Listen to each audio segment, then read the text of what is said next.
Tomi, čau. Ahoj Vicky. Môžem ťa vyrušiť? Pán Krasniansky sa pýtal na podpisovanie v tablete. Vedel by si nám o tom povedať niečo viac? Tak sa poď pozrieť. Akurát mi to chystá manuál, tak ti to rovno ukážem. Keď máme zákazku na klienta, ktorá je teda vlastne úspešne uložená so všetkými údajmi. Pri tejto zákazke, respektíve pri každej, ak budeš používať funkciu podpisovania na tablet, uvidíš takéto červené pero. Ako náhle na to červené pero ty ako obsluha za tým svojím pultíkom v optike klikneš, tak na tablete, ktorý máš v optike položený a ukážeš ho klientovi, sa pred klientom vlastne zjaví pole na podpis. Klient nám súhlasí s jedným alebo s druhým súhlasom, alebo v podstate s akýmkoľvek súhlasom, ktorý si vlastne s tou optikou dohodneme, že ho chce používať.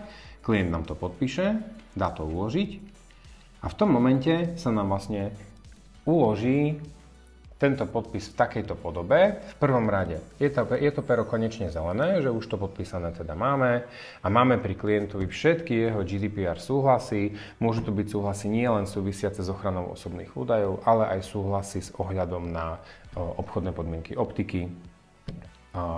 Čokoľvek si optika vymyslí, čo chce od toho klienta mať podpísané, tak v takejto digitálnej podobe mu to podpíše ten zákazník. A ako si spustíme túto funkciu?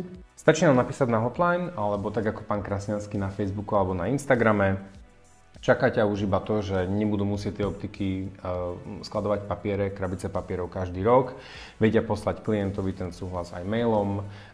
Je to paperless, je to ekologické, takže tých výhod tam je veľa a hlavne je to bezpečné. Hej, všetko je ukladané na zabezpečenom cloude, na zabezpečených serveroch. Nič sa s tými dátami nemá ako stať, takže je to sama výhoda v podstate pre tú optiku. Fantázia, ďakujem. Môžeš pracovať ďalej. Čau.